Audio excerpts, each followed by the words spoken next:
Hello, friends. Welcome back to Make Believe Heroes.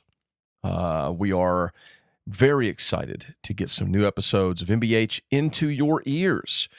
But before we got into today's very exciting episode, I wanted to just kind of give a couple updates. It's been a few weeks. It's been a couple months, I guess, since we were able to release any episodes. This is due, for any of you who don't follow us on social media or communicate with us in any of the other ways, like through Patreon and such. Some of you may have been wondering, where are you guys? Hope you're okay. Everything's good. Everything's good. It's just been crazy busy. And because of that, our recording schedule has struggled. We have barely been able to record in the last couple months. And it's not looking great between now and the end of the year. But I've made the decision to go ahead and release some more episodes, starting with this one, episode 15, which I think is a very fun episode. I really like this one. I hope that you all enjoy it as well. But before I cut you loose and let you get into that, I did just want to kind of tell you what you can be expecting from us in the next little bit. Today is November the 9th as I'm recording this. This episode will go out tomorrow to all of our early release patrons, and then on Monday to everyone else. Over the next month or so, you can expect regular weekly episodes. As we reach that middle-ish to late December point, we will release an episode of a Candlebells special, like we are wont to do each year. And that Candlebells special will go out to everyone in time for Christmas, so you can look forward to that. After the Candlebells special, and this is all I'm kind of estimating, it could be there could be a small break before the Candlebells special, but definitely afterward, there won't be any new regular episodes for a few weeks. Now, we may do some other things just to kind of fill the gap if we're able. But there's likely to be a small pause there again as we go into January. This is due to the fact that I'm going to be basically giving you all my backlog over the next month, and then we'll be caught up, and we will probably not get to record much between now and then. I'm hoping that we will get one recording session next week, and there's a chance that will be the last time our group is able to get together and record between now and the end of the year, outside of the Christmas Candlebells special. So if we go silent again, I'll try to give an announcement in the episode to let you know and just try to keep you all apprised. Of course, we are on social media, MBH Podcast on Twitter and Facebook and Instagram. You can reach us there. You can email us, letters@makebelieveheroes.com with any questions you might have, etc. But for now, we are excited to get back to Dungeons and Dragons again with your MBH crew. And when we do return after the break, post-Christmas break, our goal will be to keep going until we reach the end, which is drawing ever nearer. Thank you all for listening. Thanks for sticking with us. We love you. Let's get down to business. This is a podcast. Sha-la-la-la. Where we play Dungeons and Dragons. Yeah. Dragons and With each other. I was going to ask, with who? Yeah.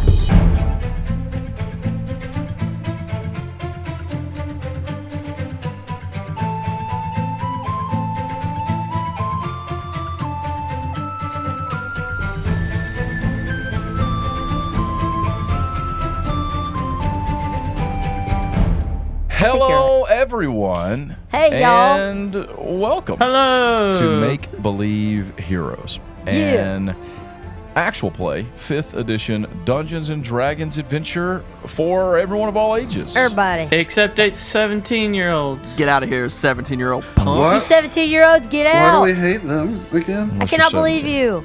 I am your Dungeon Master. And tonight, I'm joined by some friends, people I know. Hey guys, it's Blaze Blackwood, also played by Jeremy. Oh. Jeremiah, I'm Jeffrey, and I play Joe. Mama. Joe Mama. Joe Mama, I'm Alan, and I play Miracle. Miracle. I'm Felicia, and I play Professor Margaret Cavendish, also known as Mig. Margaret Cavendish. My name is Zach, and hopefully I will play Chris this episode. We'll see, won't we? You Not might. looking great. You might not. My name is Caleb, and I play Kellen Kellen. as a bird. Bird Kellen, but not for much longer. Hey, this is Make Believe Heroes. Thank you for listening. We know why you're here. You're here to listen to us play D&D. No, they're not. So let's quickly take care of a couple things up front. First, if you love our show and support us on patreon.com/makebelieveheroes, you can get access to a lot of really cool stuff like early release episodes, Fridays instead of Monday. You get some bonus episodes, some extra MBH Play stuff that's not available to the regular public. There's the Paul's DM Corner, some other things like that. So just go check it out. Go patreon.com/makebelieveheroes. And if you do, we'll give you a shout out on the show, just like we are about to give a shout out for one of our patrons, Amber Minton. Amber Minton. Amber. Was she the character last time? No, different. That's a different Amber. That's an Amber Ivory. But hey, Amber, thank you so much for your They're probably patronage. related. Thank you, Amber. Thank you for your support. You rock. You rock. You keep rocks and socks. Another way you can help us, you can leave us 5-star reviews. You keep rocks and socks. You can leave us 5-star reviews. If you do, we'll do our best to read them on the show. Just like this one that Felicia's about to read with a stuffed nose from man. Natty Bones. That's like natural 20, right? Because bones are dice. So fun! Exclamation point. Exclamation point. 5 stars. 5 stars. By Natty Bones. Natty Bones. 2 stars. Just started listening to season 1, and I love it so far. Grandma, is that you? I didn't mean to She pause didn't mean right to there, pause there, but it made it was sound funny. so far. Anyway, Yes. Yeah, that changed. That really changed Yeah, it. Go sure. ahead. Keep going. Grandma? thank you for keeping it clean and fun. Mm-hmm. I looked for a long time for a clean D&D podcast after getting up to date with Dungeons and Drakenheim. Drakenheim. I don't know that one. I don't know. Have to And look it up. finally found these guys! Exclamation point. Looking forward to listen to all 4 seasons. Wow. Yeah. Wow, that was a year ago. That's awesome. So we hope that by now, maybe, Yeah, let us know. Natty, hopefully you've had a chance to listen to those. And unfortunately, we do have another review. They do this every year. This is from Grumpa67, and it's entitled Grandpa. The Orange Drake and Kelly is my favorite. Yes. Misspelled Drake and Kelly. It's spelled like the name Kelly. Yeah, boy. Drake and How do you spell Kelly. Kelly? And this is a blank review blank. Oh, are you serious? entitled for The you. Orange Drake on Kelly is my favorite from Grumpa67. Oh, no. Just scream the Orange Dracon Kelly is my favorite. Jeffrey, take it away. This podcast is the greatest in the whole world, especially Thank you. in season 5 when Shade is revealed as the Orange Drake on Kelly. Oh my The truth will out. That's It's canon shady. now. It's not. And we But will, first, he kills all of us because he's mad. and I can't wait until that happens in the show live. On air. Please give the show a listen. It's 5 stars. Thank you, Grumpa67. Joe's the best. Joe's the best. Okay. Well, thank you, Grumpa67. Hope that was everything that you hoped it would be. But for now, let's roll a giant blue D20, shall we? Let's roll it. 12. But some body. Some body. You don't have a chance, Paul. Let's talk about what happened last time on Make Believe Schmeros.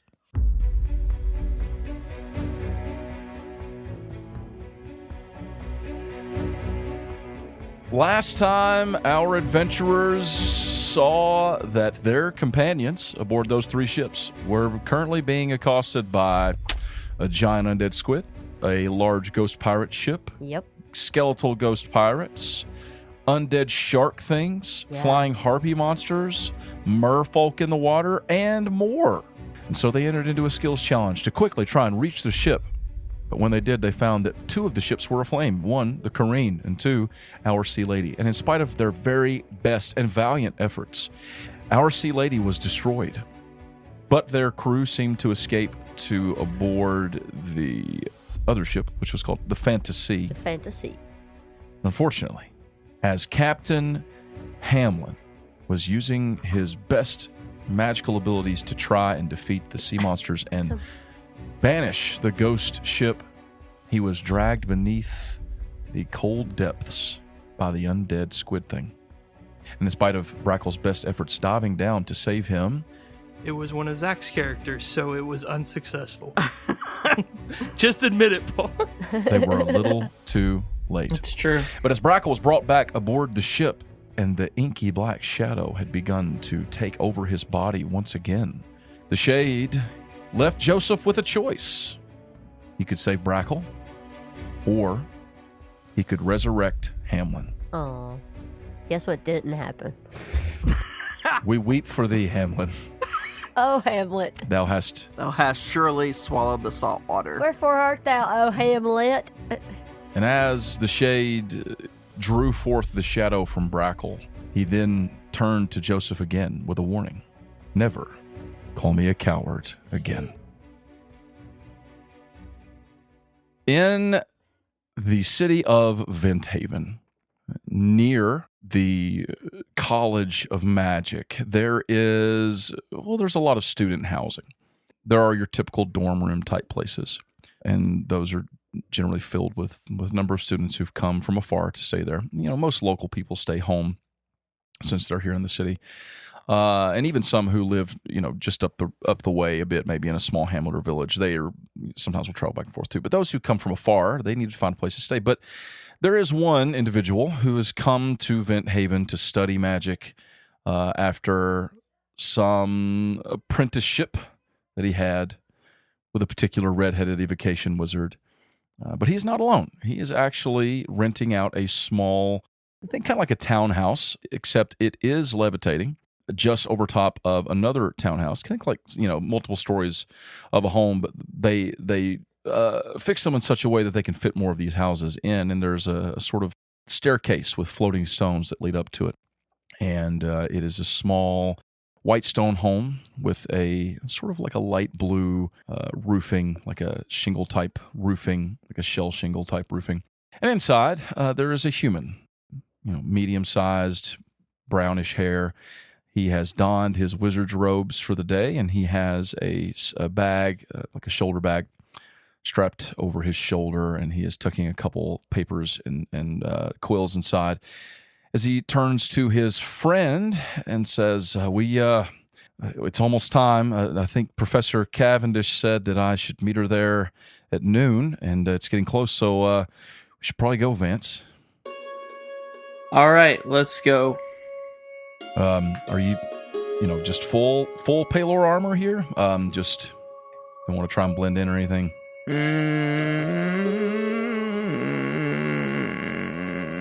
From Guy. That's Guy saying that. Should I? I mean, you just do whatever you... Is that going to embarrass you? No. I mean, no. I'm sure it's fine. And I mean, people need to know you're a, paladin, I guess, for this. Do they? I don't know. I mean, I know you're looking for someone in particular, maybe. How hard is it going to be to find Lorik's mom? Do you even know where she is? You know who might know? Professor Margaret might know. Yes. I don't know her, but she may know. Well, we really should go. So we'll just go. Let's go. Come on. Let's just go. Oh, I was going to put on a I love College of Vinthaven shirt. Like a sweater? Yes. Yeah, like a sweatshirt. It's like I heart College of Vinthaven. Yes. Yeah, that's good. Yeah. Get some merch, some It's swag. It's like a Harry Potter sweater with a V on it. You all head out from the flat where you guys are staying and make your way deeper into the College of Magic. Downtown. The center of the college, there is a large courtyard. It's basically a park.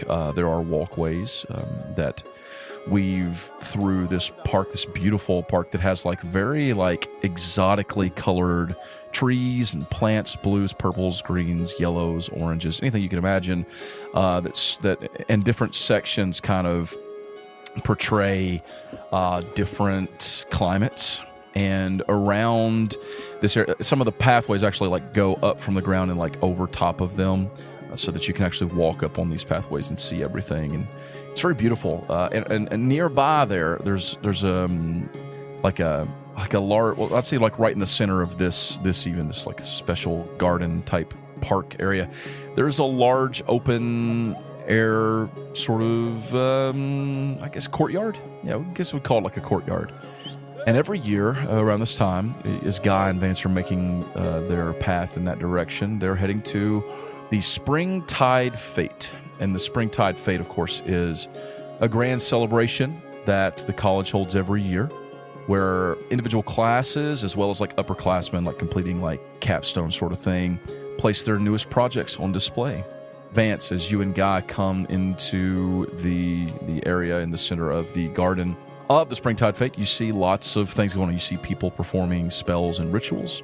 You see tables with very strange magic items on them. You hear performances of bards in different locations. There are lots of foods being sold, fried street corns, and Does it have the knobs? It's got the juice. it has the And big lump juice. of knobs. Yep.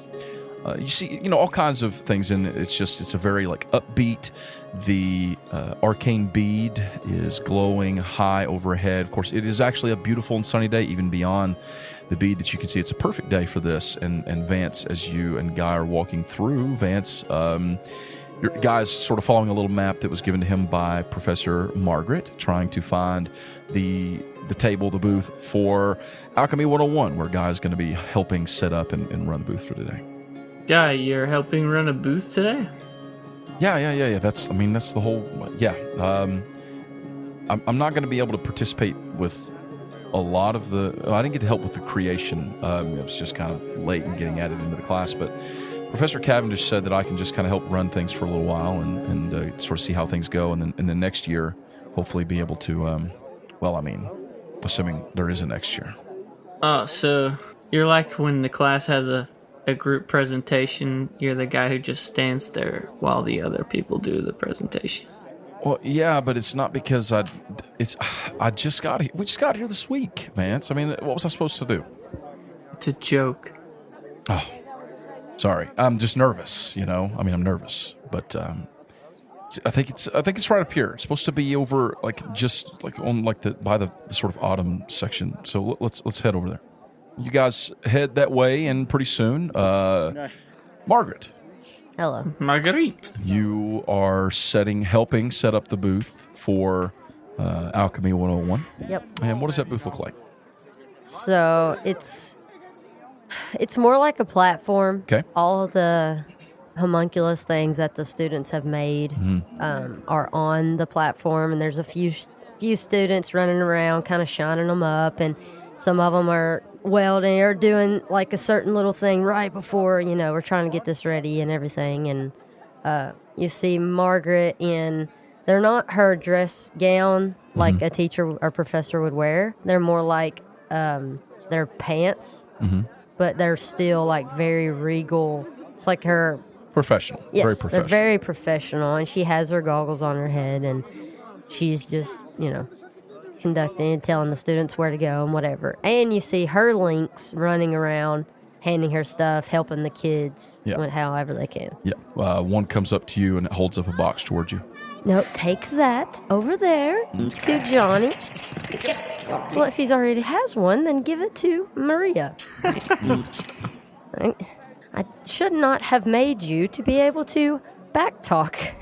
He turns and walks away, and as you hear him, That one, he's feisty. as you say that, looking to the side, you see Guy Clark over there walking towards you, looking down the map, kind of looking around, trying to see where he's going. Guy! Oh, hi, Professor, sorry we're late. We got a little lost in the spring section. It was crazy over there. Have you seen? We're doing like fire breathing stuff. Every year, it's something more and more. It's amazing what they come up with.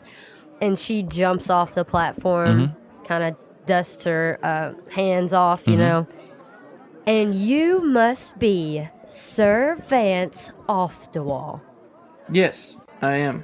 I have heard all about you and Guy's adventures. It is pretty amazing what you two have went through, and I'm so glad to have you here today. Guy just kind of looks sheepish for a minute. Well, I'm glad to be here. Don't take it easy on this guy. It's funny because my name is Guy. Exactly. I get it. Guy, there's some links ready to help you with your... Remember, we need them to be sparkly clean. And if you see anyone slacking... I'm on it. And prestidigitation, that's a good way to do that, right? Yes, Okay. yes. Yeah, I'll take care of it. Remember, remember The 5th of November. spell. Oh. Do you remember? I was going to say flick. Flick and swish. Flick and switch. 21st night Remember what we talked about. A little okay? flourish that gets it done, right? Yes. Of and September. also, if you mess up, it's fine. It is fine. Okay. I'll take care of that. And Guy kind of runs off doing that. He's so good at this. He really is. He's only been here a week, but I told him he really needed to be a part of this festival. Yeah. So what does Sir Vance look like right now? Sir Vance is now Who dat? not clean shaven and not Okay. scraggly, but he has a beard that is well kept. Oh, well-kept Oh. beard. Is it also blonde like his hair? Yes. Is his hair long still? It's medium Okay. Yeah. Medium one. styled.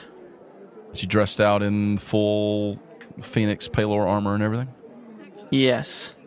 He's just got one of those College of Magic sweaters over top. No, he took that off. Oh, okay, yeah. All right. He didn't want to be too embarrassing for Guy. Oh, right. Got you. But he has a white So you- cape. Ooh, white cape. Do you Or know The Muffin Man. a Muffin Man. someone who lives on Drury Lane Drury Lane. by the name of Larryandra Darkbolt? The Dark Bolts. Was she bad too? Yeah, we're familiar. I'll put it that way. We don't have tea all the time on the regular, but we know of each other. How can I come into contact with Leandra Darkbolt? Well, actually, we have a grand dinner every year, and I am almost 100% sure that she will be there. Ah, I can meet her there. Yes, and I will arrange it. I will help you out. And I'll have another friend there too, but I should be able to take you over there. About that time, one of the students comes up to you, Margaret, and tells you everything is ready and it's time for you all to start presenting your homunculi. Made out. What is it made out of? It's like tinker stuff, right? Like mechanical. Yeah, the ones she's teaching them how to do. They're given like life alchemically, but they are created using like ore and metallic materials and things like that mostly, right? Yeah, they just have to pick a heart, and then everything else can Right. be the Right. Listen to your heart. They make different ones. Some can like hover and fly, right? Just a little bit. Some are pack horses, like the one that she was yelling at a minute ago. People visit the Springtide Fête for the purpose of like some come looking for something to sell. Like, hey, show us your new items you've made. Maybe we can sell it. You see the links go to like corners of the platform, and they're like waiting for Margaret's. They're waiting for her call. She looks over at one of her other links and says, "Are we ready?" And she pulls out a button.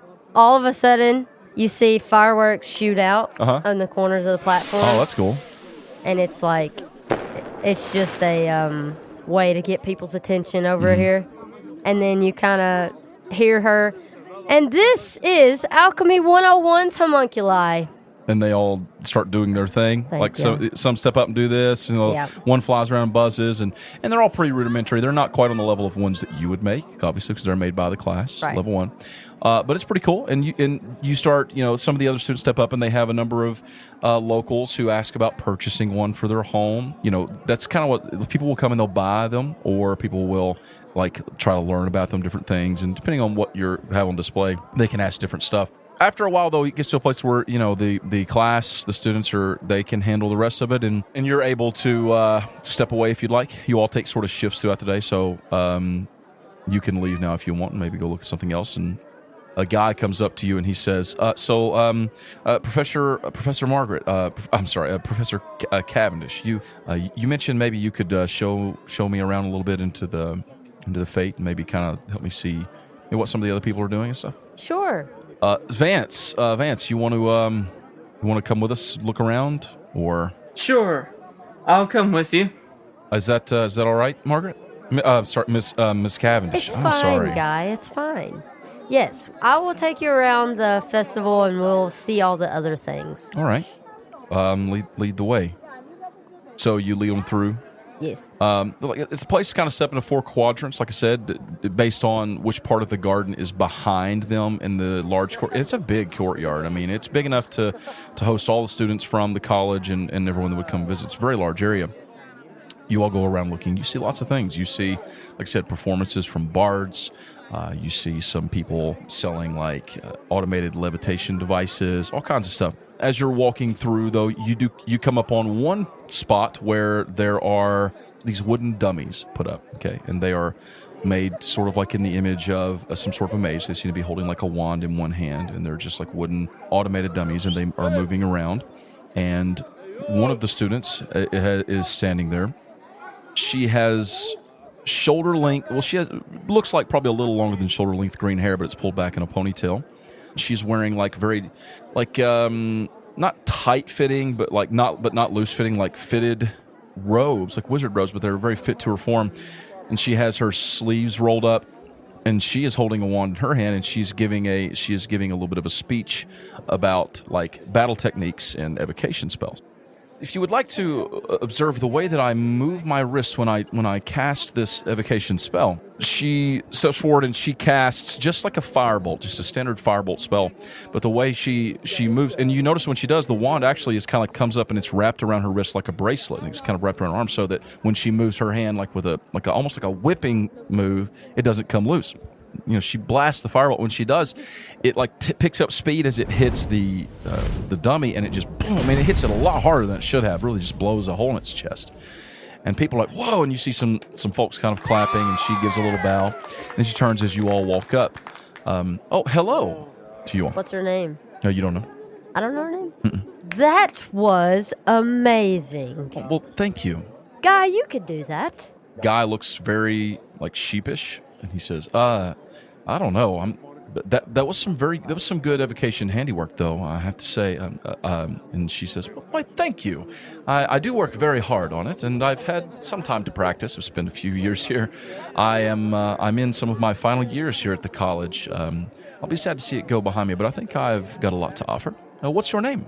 And he says, I'm Guy. This is Sir Vance off the wall. He says, pointing at Vance. Hello there. Sir Vance off to wall. Are you a knight, I suppose, or a paladin of Palor? I am indeed both of those.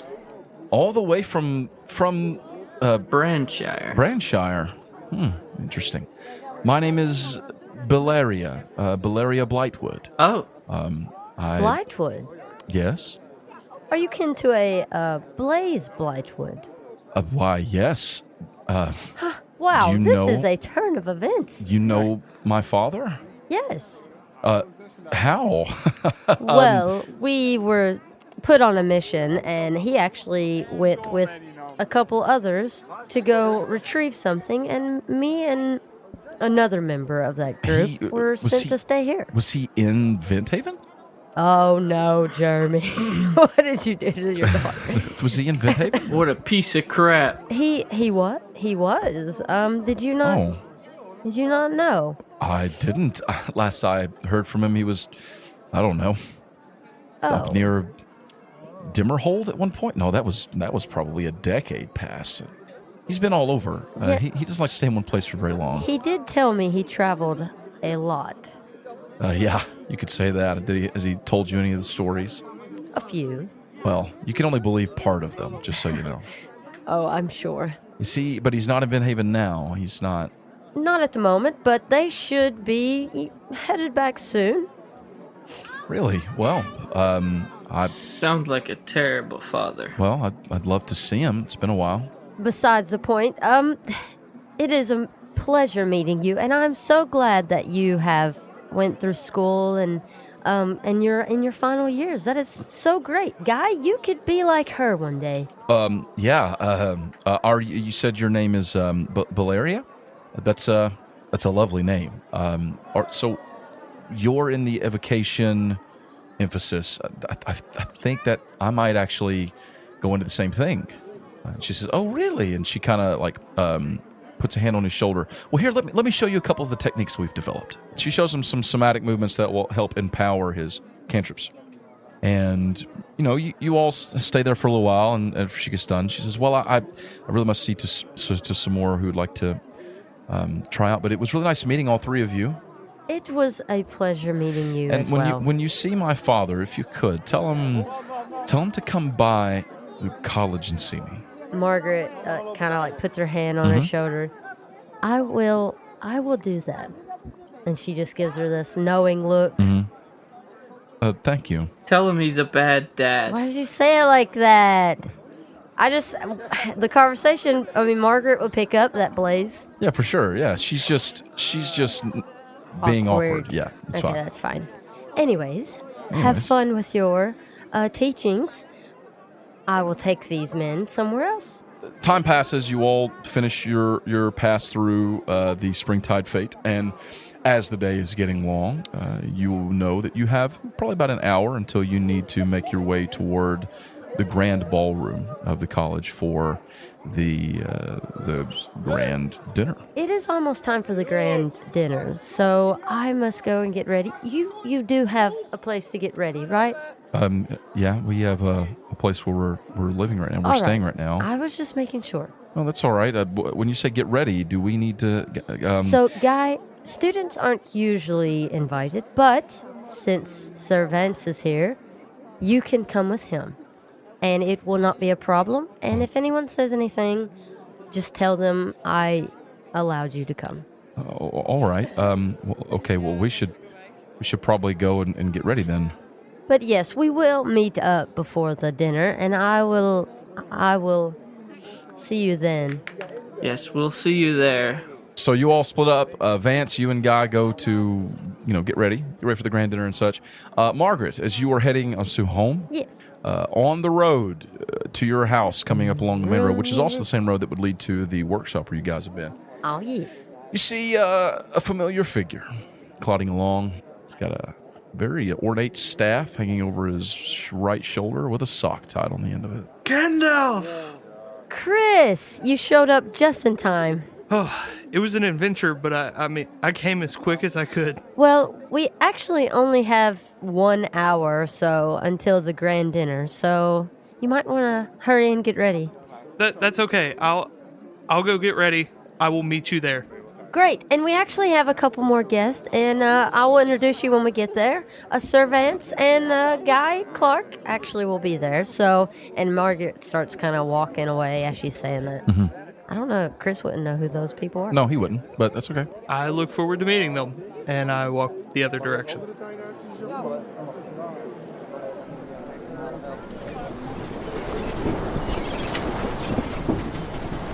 Blaze, I'm so happy I'm not dead. you climb back to the top deck of the very damaged but still maintained ship, the Careen. You are tired from an hour or more of rowing. Bibble, Babble, Squibble, and Squabble have also taken a break now, as you all have put in a safe distance between yourselves and the Darksome Key. The burnt and battered Careen is sidled up alongside the Fantasy, and crossways and bridges have been laid out between the two ships so that you might cross back and forth. And everyone is gathering over on the Fantasy for a moment. It is now still very dark, and you are all looking by torchlight as Charlie, along with Kellen walking alongside him, transports the body of Captain Hamlin Orangewood. Aboard the Fantasy, a number of crew members are bowing their heads. Some are crying, weeping, as Kellen and Charlie transport Hamlin wrapped in a clean piece of sailcloth, orange. And Charlie brings him to the very center of the Fantasy and lies him down gently on a small little wooden pier that they've crafted, a raft, you might call it. They've taken one of their little side boats and turned it into a sort of raft, and everyone is standing silently by. Joseph, you, and Captain Salias, Brighttree, are standing nearby, looking on, and Salias leans down toward you. As the captains of our own vessels, or, well, you at the very least, mine lies at the bottom of the sea. As the captains of our own vessels, perhaps we should say a few words.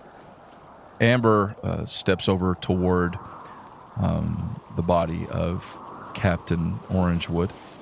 She leans down and places a hand on his forehead and bows her head, crying silently. And she says, "Goodbye, Captain. Sorry." I tried. Believe me, Captain, I tried. That's sad. "We knew when we set out on this adventure," says Captain Salias, "that we were doing so at the risk of our own lives. Of course, we understood that the seas are not what they once were, and these things that accosted us, both on the island and at sea, were fell creatures, summoned by some dark thing, some source of evil and wickedness. These are the desires of those called the Unchained. Some we have come to know as the Black Skull. And until we can rid this world of their evil, we will be faced with more and more loss. But for now, as captain of our sea lady, may she rest peacefully at the bottom of the sea. I say Captain Hamlin Orangewood was a brightness even in dark places. His smile and chipper attitude was welcome. And as he would often say, he was kind of a big peel." Oh gosh. Wow. I cast Resurrection. Salias bows his head and steps back. Some of them turn toward Joseph standing there. While I knew him not long, he seemed to be a good captain You hear a sob come out from Amber. with great aspirations, the finest of orange juices and orange preserves. Here. You hear from Orange. And he lived out his dream while not yet fulfilling his greatest ideal.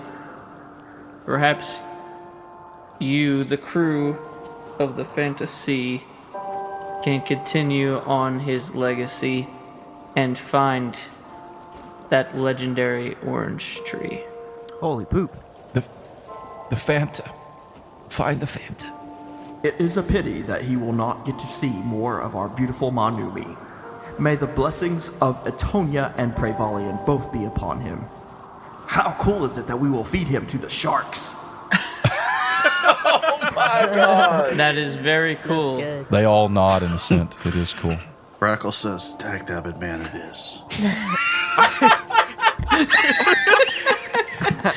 That's my guy. That's Amazing. Chaz is going to love this. He's going to love every bit of this. I step up and I look at Charlie and I say, I'm not really good at these. Can you say something, Charlie? Charlie steps forward. He lifts his head. Captain Hamlin Orangewood was a man of principle. He says Captain Hamlin Orangewood was a man of principle. He will be long missed. Oh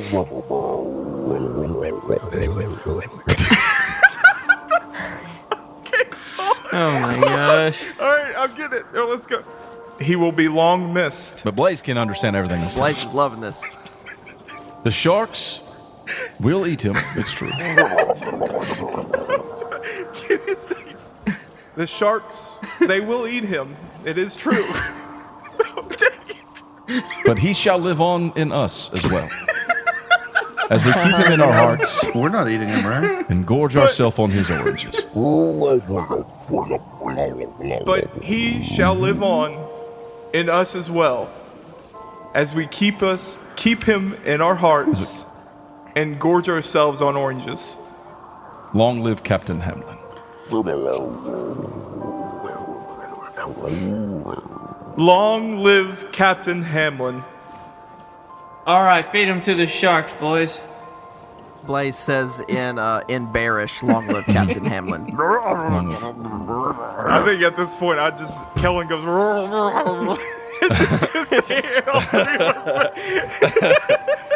Using levitate, Amber moves his raft pier out onto the ocean ahead of you all. She would probably give him a marble. As Amber walks toward Captain Hamlin to begin transporting his pier, his raft pier down onto the ocean, she pulls from her pouch the most pure and beautiful orange marble that she has. Wow. With nice. white accents. And she says, "This is my dreamsicle." She rests it on his chest. She begins levitating his raft pier down onto the ocean. And Brackle, Yes. you step forward by the bow, and Pip is standing there with a torch, holding it up to light a wrapped arrow for you. Brackle takes the arrow Send him off in style, Brackle. and does the Viking thing.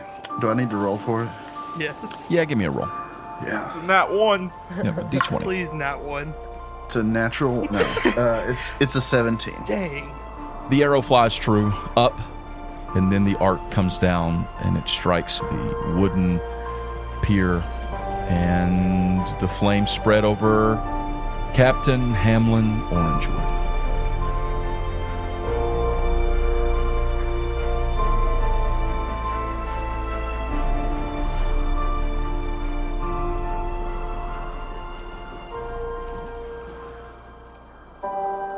Wiping tears from her eyes, Amber turns to Captain Salias.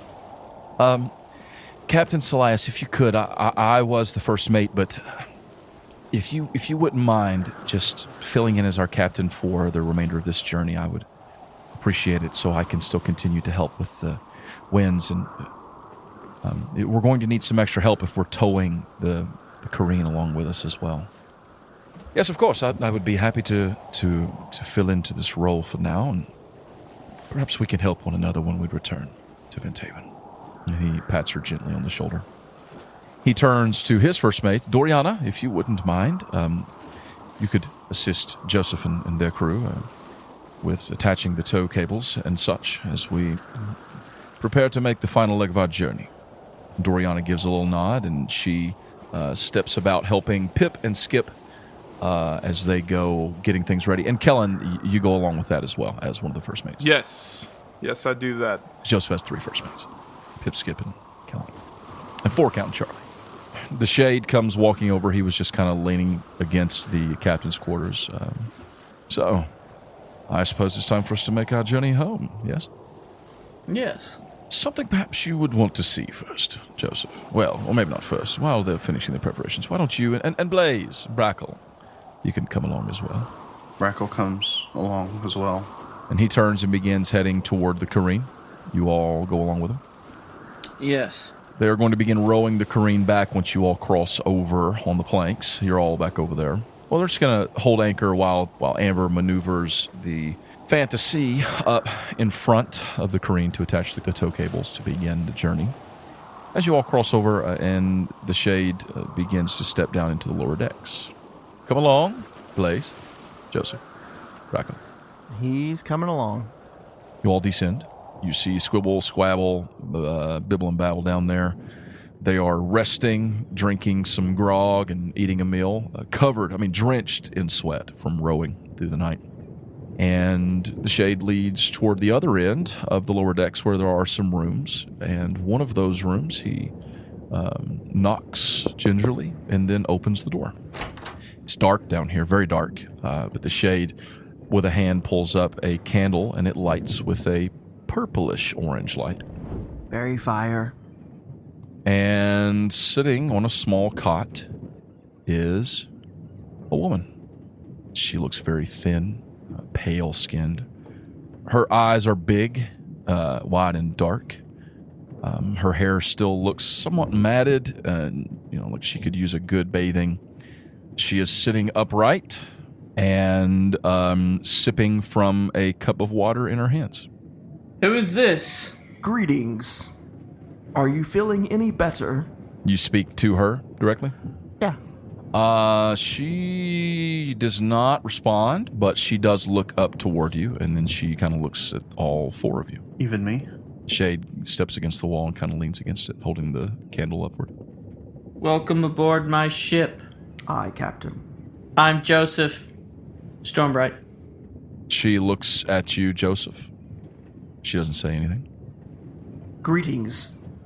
I am Blaze Blightwood. I've also been lost at sea before. From what ship do you hail? She looks down at her cup for a minute, takes another drink of water, and then looks up at you again. Doesn't say anything. What's your name? He repeats it in Elvish. She looks down a little sheepishly. As you all can see, it would appear that she's not able to speak, perhaps. That or she's simply refusing, but she doesn't have a look of obstinance on her face, does she? Brackle steps forward and says, I've seen this before. She just needs a little smooch from true love. Can we get her voice back? No, Can I no. use my second wind before anything else happens? Yeah. We'll say you've already done that. You can dispense short rests and all that stuff. You can expend some hit dice. Who, me? You don't have to use your second wind. No, anybody. Any of you can. Good. I You want can to use expend hit message and say, are you okay? And explain to me exactly how that works. Like what it does is like a whisper she hears in her ear. I point my finger toward a creature within range, whisper a message to target, and only the target hears the message and can reply in a whisper that only I can hear.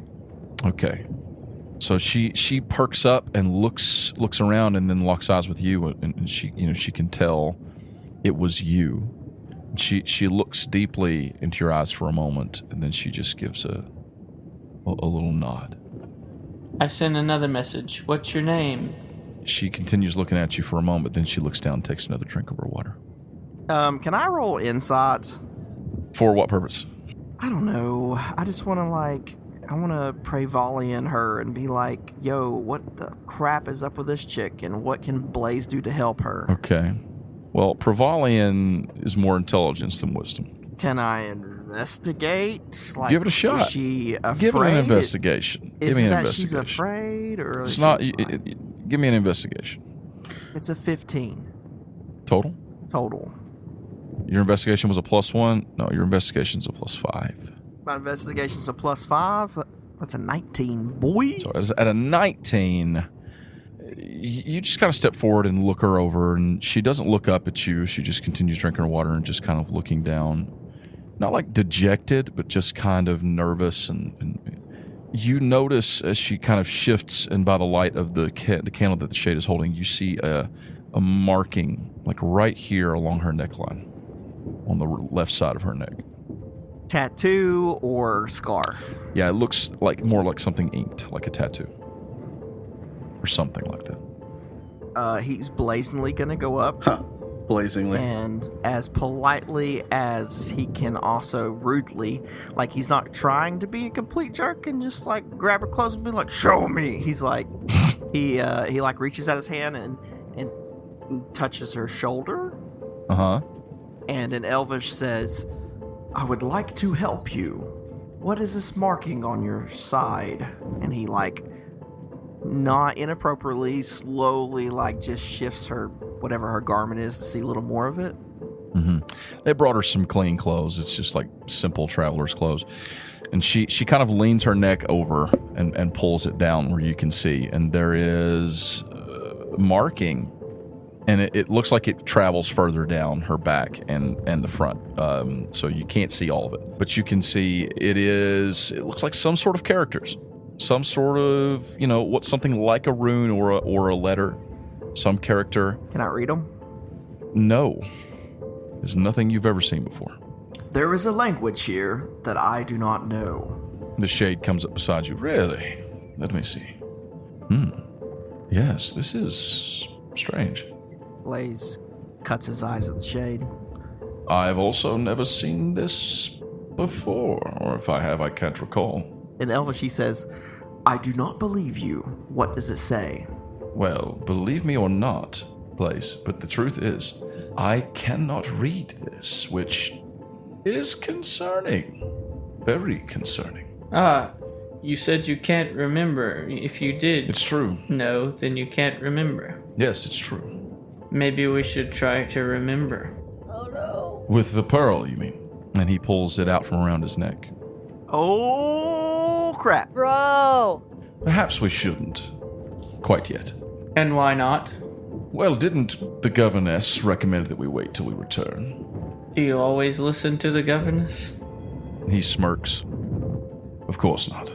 But, in this particular case, I'm not quite certain what will occur when I activate this item. We are delivering a entity to the city of Prevalian. There is some risk we should assess. Oh, of the woman, you mean? Yes, and all that language is more elevated because he's speaking in Elvish, otherwise it would be much more dumbed down. He's also getting smarter. Every day. True that. Bro. You're not wrong. But also, does that really matter? I mean, I'm just saying. I don't know. If I'm being honest, as you know I always am, You are not. I'm a bit nervous to use this pearl now that I have it. And he kind of turns it over in his hands. You could place yourself in a vulnerable position whenever you use it. That way we can dispatch you if needed. He cuts his eyes at you. True. Blaze has cut his eyes at him so many times. Brackle cuts his own eyes. Blaze, what is your beef with me? Oh. What have I done to you? Have I not helped you? Every turn of this journey. What has your goddess told you? Is she putting some lies in your ear? My goddess. I have traveled much. Indeed. My goddess has not supplanted anything into my mind. It is but my own self that is suspicious of one of your power and secrecy. Well, I can respect that. Blaze. I want nothing more than to defend Prevalian and her city. Well, as far as I can tell, her city has nothing to fear from me. It's one of my favorite places in Monumi. But this woman I can't say. And I'm not sure that it's worth, as you said, putting myself at risk to find out if she is in fact a risk. One who has dealings with the gods.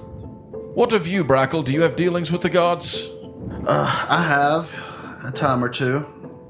Or three. Paylor, right? Paylor. We've dealt, you could say. And have you found the gods to be trustworthy? Paul. Brackle thinks long and hard. Timothy. Bro. I do not know. That's what I thought. That is what I thought. So, for every hand with which you do not trust me, Blaze, trust this. I do not trust your goddess. I fully understand where you are coming from. For my years of travel, when it comes to beings as yourself, there is something to being a little suspicious. Forgive me. I would like to be your ally, but I do not understand who you are or where you come from. Neither do I. Then let's find out together. Joseph.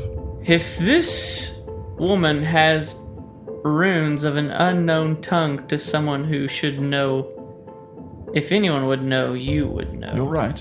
But you do not. Jeez, where's Jim when we need him? We need somebody that was at the tree to be like, Jim could read it. let's look at that tattoo, because that could be a big Who freaking was dragon. at the tree? Jim can read any language. Then we need to know what it is. And if anyone would know what it is, then you would know if you remembered what it was. And if this is some sort of envoy of the Forsaken, You mean the Unchained? Unchained, and we're taking her directly into Vinthaven where the lantern is, then maybe we should find out what this is. Look, perhaps you're right. Perhaps I should just go ahead. But what does anyone know about this thing? Blaze, you are the champion of Prevalian. I have seen the knowledge that is manifesting inside of your mind. What can you tell me about this pearl, and how do I use it? Oh, the pearl? Please give me a history. Give me a history check. Give me a history no. check. Give me a history What's check. my addition to that?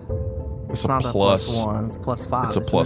+5. Because I'm sitting here listening. But you can are have also- advantage. No, what? No. But you are also proficient in that suddenly. Oh. Oh, well, in that case, I got an 18. 18 total. 9 plus 9 is 18, yep. With an 18, you just start thinking about it. You look at it. You're dwelling on it, observing it. Would you just look at it? Would you just look at it? Look at it. How that it is much like the visage of the scallop of Prevalian.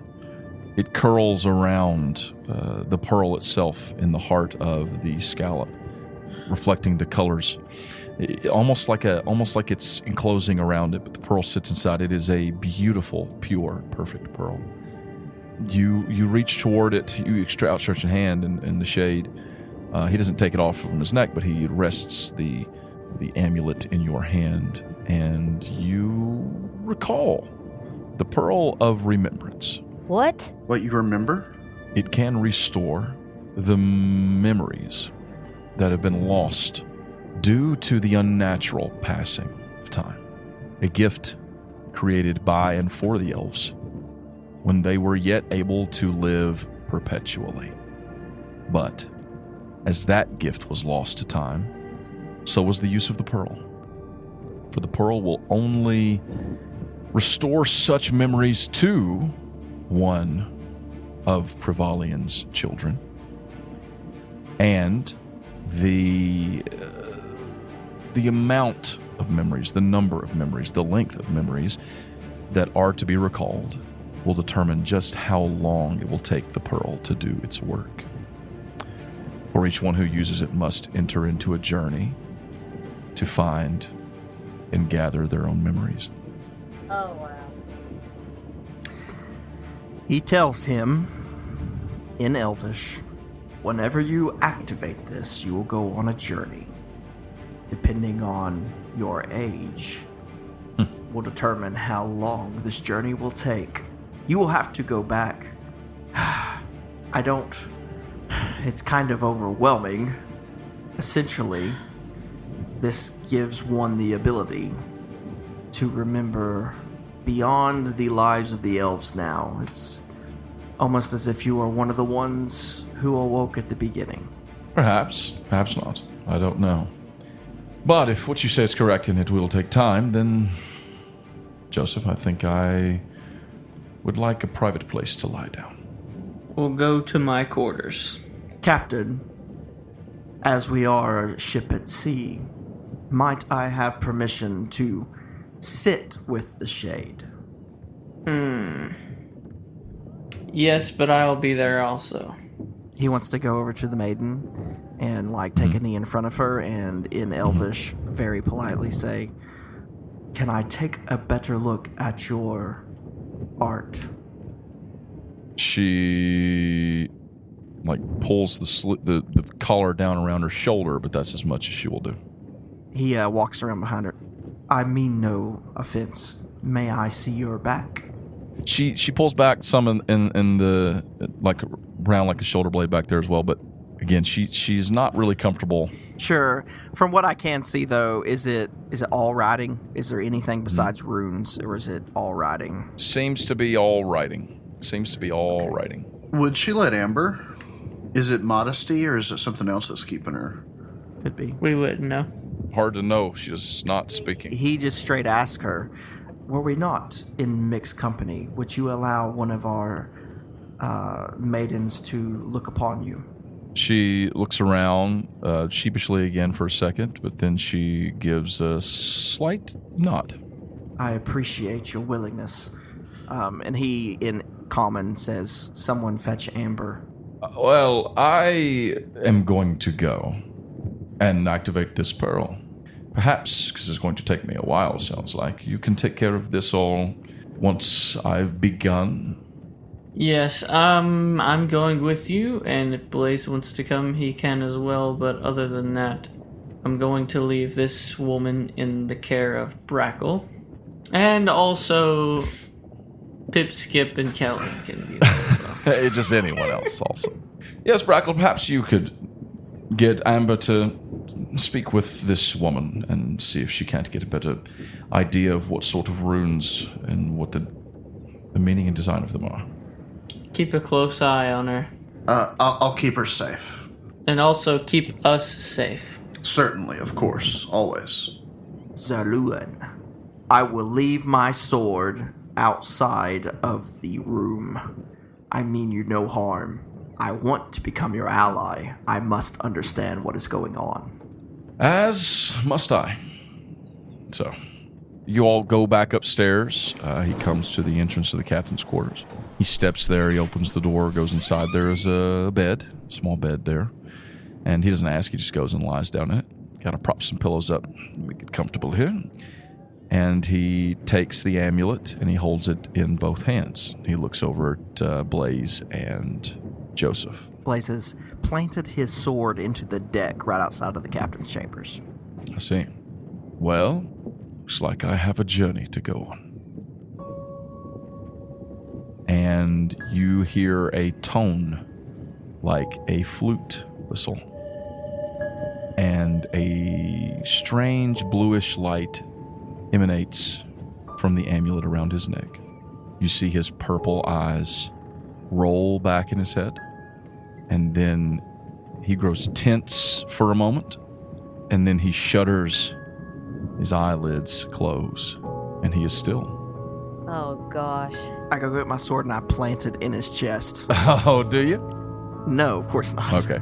Is this one of those things where time moves closer or moves faster in the amulet than it does outside, so he wakes up right away? And That's where we're going to end the and that is where we are going to have to end this week's episode of Make Believe Wow. Of course it is. We are no longer friends. Dude, it's going to be crazy to hear the stuff that he remembers. Is the next episode just going to be his flashbacks? Next time on Make Believe Heroes. I hope so. I really hope so. Right. No, that's not what's going to be in the next episode. Which episode is that going to be in? I don't know. We'll see. Season 6? That's going to be hard. I've got to figure out how to actually do that. Hey guys, thank you so much for listening. We hope that you've enjoyed this episode. It's been a fun one, different, change of pace from our last one. Freaking insane. Crazy. But to find out what happens next, you'll have to tune in when we return next week. Next time. We love you guys. We love you. Bye. Goodbye. Bye.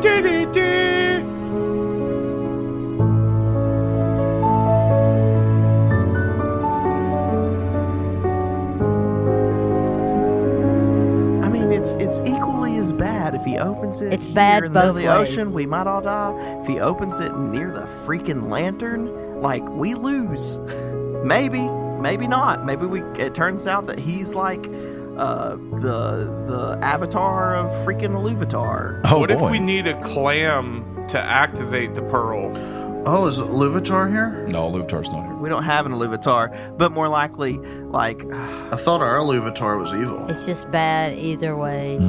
Kind of is. what if he's the avatar of the chain god? Probably. He's the champion Well, of the chain god. He did. That was Blackfire. Also, he did take No. y'all down. No, there. that was Gron. Blackfire is the god, like the little g god of the chain god. So there's a good chance that Zerluan is the avatar for, or the champion for. I would like to roll a persuasion check to get Paul to tell us what he knows. Is he wearing It like looks like a mane? a butt cheek on a stick. Good God in heaven, Another Jeffrey. trucker, dude. It's like a punch gonna stick.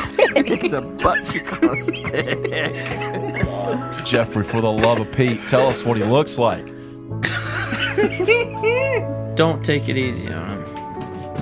But Alan is going Oh into, no, into the ceiling. no! He's what? What's happening? He's going into the ceiling. Someone is banging on the ceiling, screaming for help, and he's going to have to go up there with his gun and check on him. Not again. No, I'm just like, look at this. I'm sweating, and I look up and notice that the AC vent is not fully open. It's closed. I was just like, why is it so friggin' hot? I'm so glad that's all that's going on. All those jokes y'all were making backfired. I'm like, Alan, So much better the than ceiling. the I was like, is there a raccoon up there? Like, what's going I on? was using a SID. You remember the time Alan, like, what did he do? He disappeared into the closet while we were. Oh, he fell. He fell into He was the trying to get into his closet. He just fell in it. And he had turned off his thing. His he thought, mic. but it didn't turn off the screen for us. Yeah. I think it's a venti dinner. Venti. Venti. Is it dinner or supper? It's dinner. There's actually a distinction. Which is supper. So To Margaret, it's dinner. To Felicia, it's supper. about noontime. No, No, later than Oh. the later one. it's the late dinner. I think dinner is the largest meal of the day, technically. But But- for people in the South, that's usually supper. What about second breakfast? So y'all are Yankees down here in Vinthaven. They are very south. Jesus Christ, poor Felicia. I'm very sorry. Push past Jeffrey. Push past him. Jeffrey, please. So Please. Back Please. in Branshire, we had breakfast dinner. Brown Sherms. Hey, listen, them Brown Sherms, that's dinners at the middle of the day. And Brand Shern. We had biscuits and gravy for Anyways. breakfast. Biscuits. I am almost And Brackle, 100% sure that she will be there. my second cousin Brackle, will cook you up some deer steaks. Twice removed. She'll be at the grand dinner. Chris, Does you it showed wobble up just to in and time. fro? Yeah, Margaret, sorry, there was No. Chris, your voice is different. That- That's weird. there was a helium spill at the secret place. Jeremy's mom. Okay, Zach. Okay. All right, Zach. Give us the real one now. I'm sorry. What did Now she stop for real, say? I Chris. forgot. gonna finish that croissant? And the flame spread over Captain Hamlin Orangewood. Ah, I'm not dead, you fools! Shut up. Please. What has your goddess told you? Is she putting some lies in your ear? My goddess. I'm gonna kill him. I'm gonna kill him. I'm gonna cut him in pieces and hang him on the wall. Yep.